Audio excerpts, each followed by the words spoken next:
My name is Gadria Ahmed. I'm a journalist, and this is my message to the Nigerian media.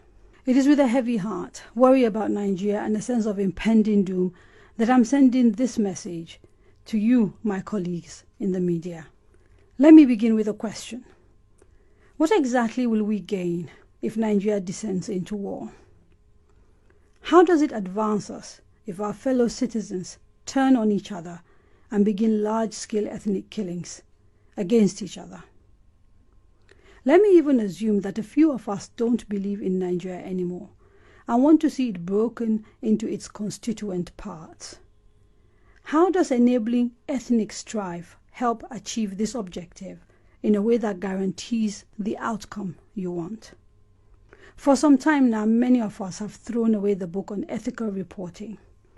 Propelled by emotion, we have betrayed every moral consideration that assigns our noble profession a role so significant we are seen as the last hope of the common man, so much so that our jobs are constitutionally protected.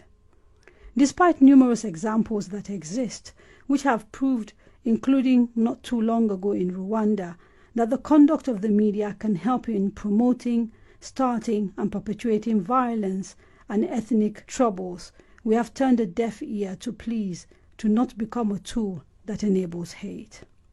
But we have failed to heed these warnings. We have given platforms to the worst among us, the extremists and the bloodthirsty. We have turned militia leaders and criminals into champions.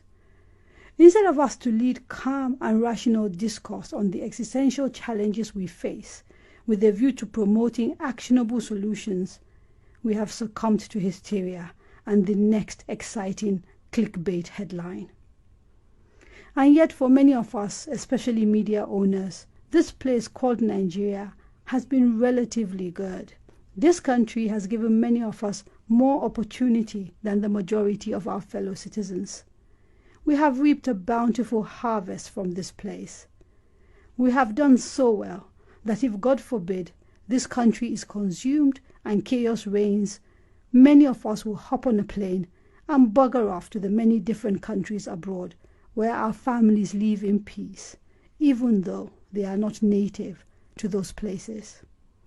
We will run off and leave our foot soldiers, our reporters and headline writers, who we allowed, maybe even encouraged, to go down this path to navigate a country at war, alone and perhaps without the ability to fully protect their families, both immediate and extended, from the horrors that will follow.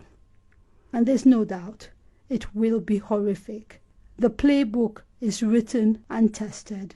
We saw it in Sierra Leone, in Liberia, in Rwanda, and more recently in South Sudan and the Central African Republic.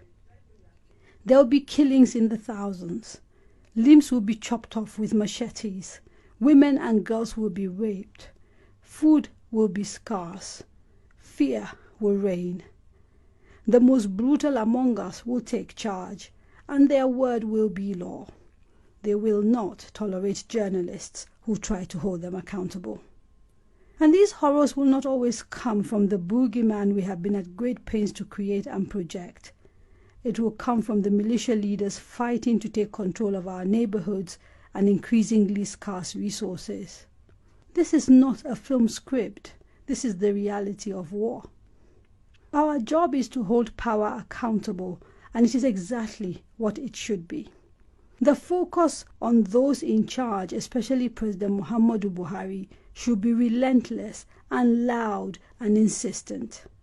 But when the killings happen, and they seem to have already begun, it is not the president's family, nor that of his ministers, nor indeed anyone with any sort of great influence that will mostly die. It is regular folks, people already forced to travel and move in order to eke out a living, settlers across all of Nigeria. The ignoble role we are now playing in bringing this country to chaos is at odds with most of our history. We have always been the ones Nigeria could rely on to lift our voices together for the betterment of this country.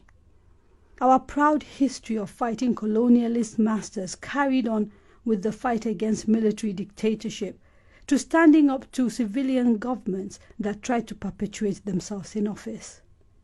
I don't know at which point we decided that a focus on ethnic profiling, despite the repeated warnings about where this leads, would be a good idea. So here we are today, about to be consumed by the hate we have stoked. They will write about us, just as they wrote about our colleagues in Rwanda, that we fanned the flames of ethnic hate and enabled them consume our country.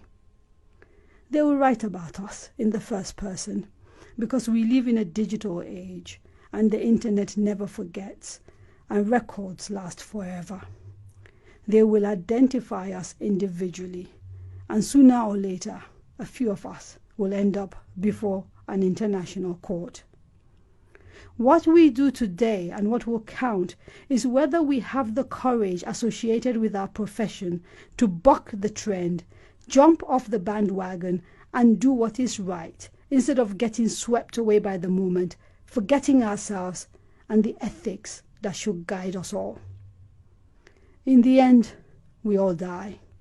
But while we live, we write our legacy.